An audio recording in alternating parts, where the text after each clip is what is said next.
Friends, મારી મનપસંદ રસોઈમાં તમારું સ્વાગત છે. આજે આપણે લંચ બનાવવાના છીએ. લંચમાં આપણે ચણાની દાળ, દૂધી પુલાવ અને પરોઠા બનાવવાના છીએ. તો ચાલો આપણે બનાવવાનું શરૂ કરી દઈએ.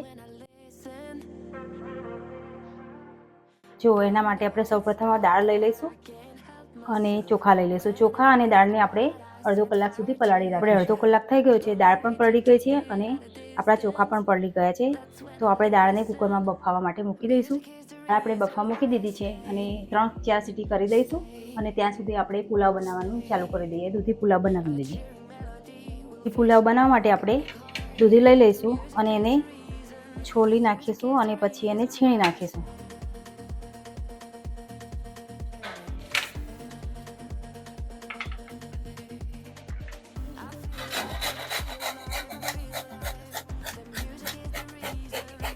આપણે દૂધી છીણી લીધી છે. હવે આપણે એક કઢાઈ લઈ લઈશું અને એમાં આપણે ઘી મૂકીશું. હવે જો એને આપણે વઘારવા માટે લીમડો, તમાલપત્ર અને લીલા મરચાં લીધા છે. તો હવે ગેસ ચાલુ કરી અને ઘી ગરમ કરવા માટે આપણે કઢાઈમાં મોટા ચમચા જેટલું ઘી લઈ લઈશું અને એને ગરમ થવા દઈશું. આ પુલાવ છે જે એટલે કે દૂધી ભાત છે એ ચણાની દાળ જોડે ખૂબ સરસ ટેસ્ટફુલ લાગતો હોય છે. તમે પણ એકવાર આવી રીતે ટ્રાય કરી જોજો.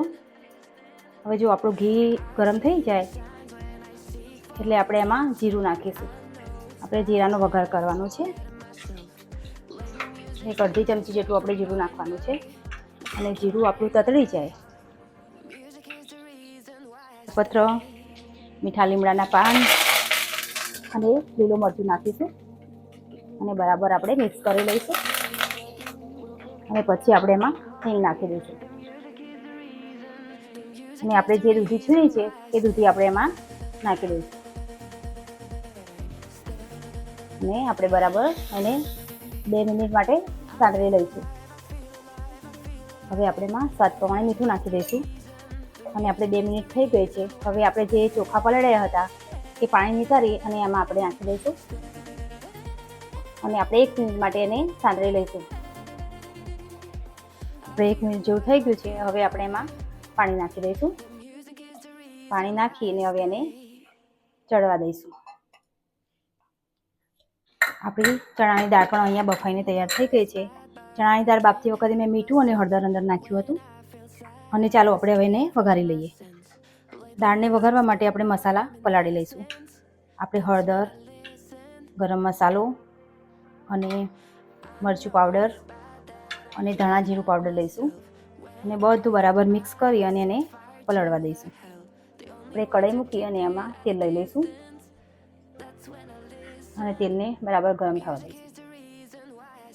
આપણું તેલ ગરમ થઈ ગયું છે. એમાં આપણે રાઈ નાખી દઈશું, જીરું નાખીશું અને થોડો અજમો નાખીશું અને લાલ મરચાં, લીમડો નાખી દઈશું અને કોથમીરની ડાળી નાખીશું અને હિંગ નાખી દઈશું અને આપણે જે મસાલો પલાળીને રાખ્યો હતો એ મસાલો નાખી દઈશું. બધું બરાબર મિક્સ કરી લઈશું.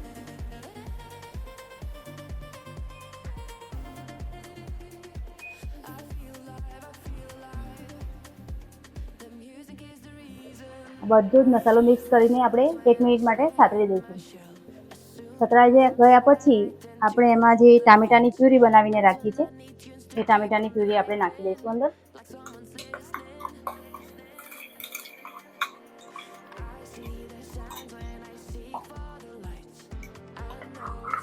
અને એને બરાબર આપણે સાંતળી લઈશું. એ સરસ મજાની ગ્રેવી બની ગઈ છે અને સરસ આપણું તેલ પણ છૂટું પડી ગયું છે. હવે આપણે એમાં ચણાની દાળ નાખી દઈશું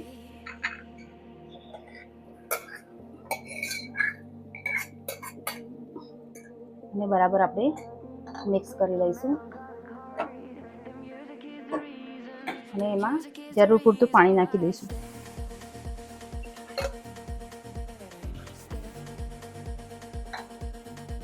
અને હવે એને આપણે 5-1 મિનિટ જેવું ગેસ ઉપર એને થોડું ધીમા તાપે ઉકળવા દઈશું. હવે આપણે એમાં મીઠું નાખી દઈશું સ્વાદ પ્રમાણે અને આપણી દાળ બનીને તૈયાર થઈ ગઈ છે. હવે આપણે ગેસ બંધ કરી દઈશું અને હવે કોથમીરથી આપણે ગાર્નિશ કરી લઈશું. જો આપણે પુલાવને જોઈ લઈશું. પુલાવ પણ થોડા થઈ જવા જ આવ્યા છે આપણા. હજી આપણે થોડો પાણીનો ભાગ છે તો આપણે હજી 5 મિનિટ જેવું રાખીશું.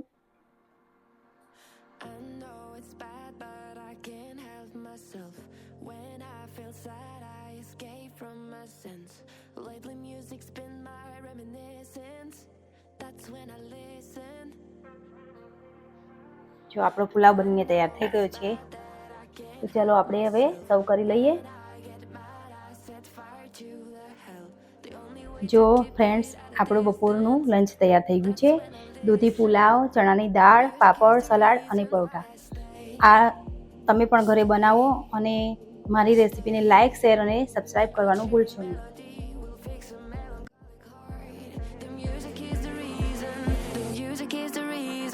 Stay